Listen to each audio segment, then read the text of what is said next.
cicipan smartphone dari masa depan. Mungkin inilah yang kira-kira dirasakan oleh banyak orang, termasuk saya sendiri ketika memegang Samsung Galaxy S8. Alasannya sederhana, yaitu desain dan fitur yang ditawarkan. Jika dilihat, smartphone ini punya segala sesuatu yang diinginkan oleh banyak orang saat ini. Desainnya ciamik, dibekali sertifikasi IP68 tahan air dan debu, performa menakjubkan, keamanan super top, dan kamera yang memberikan hasil yang buat menagih. Kalau dilihat dari desainnya, Samsung Galaxy S8 memiliki desainer yang ergonomis dan revolusioner. Balutan metal dan kaca membuat smartphone ini terlihat mewah. Dan tentu saja, bagian yang paling wow dari desainnya adalah pada bagian depan, di mana bagian layar diberikan sentuhan bingkai yang super tipis dan tanpa tombol atau yang disebut Samsung sebagai Infinity Display. Kalau dibandingkan dengan Samsung Galaxy S7 Edge, ukuran S8 versi reguler sedikit lebih ramping. Tentu saja, hal ini membuat Galaxy S8 terasa kompak sekalipun dibekali dengan layar besar. Sedangkan bagian belakang, desainnya hampir sama dengan flagship Samsung sebelumnya, hanya ditambah dengan fingerprint scanner yang letaknya agak tidak umum seperti pada smartphone pada umumnya. Lalu kita bertanya, di mana letak tombol home dari smartphone ini?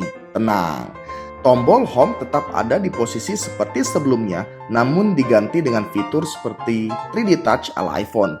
Jadi tinggal tekan saja, nanti akan direspon dengan getaran. Dari sisi performa, saya pikir smartphone ini sudah tidak perlu dipertanyakan lagi. Dibekali dengan prosesor terbaru Exynos 8895 dipadu RAM 4GB, harus dikatakan performa dari smartphone ini lancar jaya. Untuk performa multitasking oke, untuk gaming oke. Nah ini nih contohnya nih.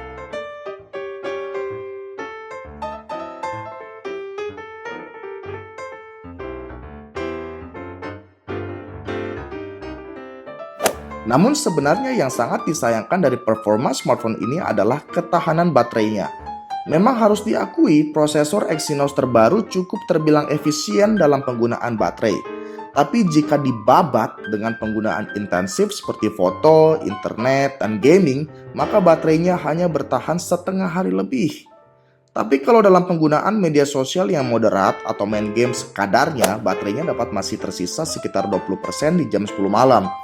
Satu lagi yang spesial yang di-upgrade adalah konektivitas Bluetooth versi terbaru, di mana Galaxy S8 dapat terhubung ke lebih dari satu device. Untuk sisi keamanan, S8 dapat tergolong smartphone yang dibekali keamanan tertinggi. Di sini tersedia iris scanner, face recognition, dan fingerprint. Tetapi kita hanya dapat memilih dua jenis keamanan. Tinggal pilih saja sisi keamanan mana yang kita inginkan. Kalau saya sendiri, saya lebih memilih iris dan fingerprint. Alasannya adalah kalau dalam keadaan gelap, maka iris tetap dapat dipakai membuka ponsel. Sedangkan face recognition tidak bisa. Oke, sekarang kita beralih ke sektor kamera.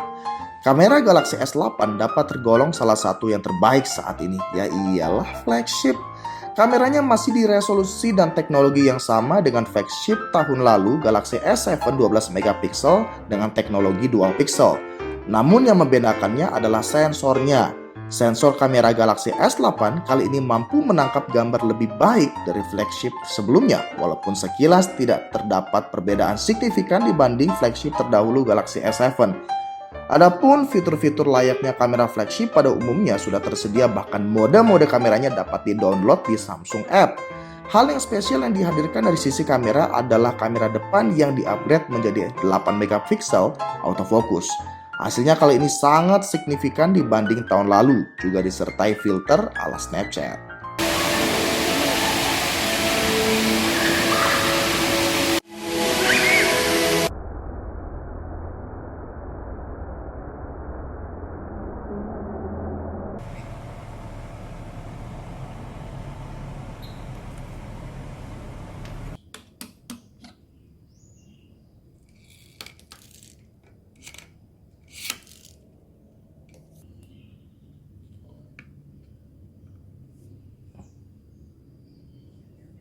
Jadi demikian review saya mengenai Samsung Galaxy S8. Bagi saya, secara pribadi smartphone ini adalah smartphone yang revolusioner, khususnya dari sisi desainnya. Namun menurut saya dari sisi performa tidak ada yang terlalu signifikan yang ditawarkan oleh smartphone ini jika dibandingkan dengan flagship Samsung tahun lalu. Jadi menurut saya kalau teman-teman sudah lama tidak mengganti HP dan kebetulan punya budget berlimpah, mungkin Galaxy S8 pilihan yang tepat bagi teman-teman sekalian. Tapi bagi teman-teman yang sebelumnya sudah memiliki Galaxy S7, menurut saya tidak perlu buru-buru atau tidak perlu-perlu amat untuk upgrade karena kelebihan yang ditawarkan tidak terlalu signifikan. Jadi sekian review dari saya. Jangan lupa subscribe channel ini, like kalau suka videonya, dislike kalau tidak suka. Kalau ada pertanyaan silahkan tulis di kolom komentar di bawah. Ingatlah, teknologi adalah untuk kehidupan, bukan kehidupan untuk teknologi. Gadget Iseng undur dulu, sampai jumpa di video-video berikutnya. Bye!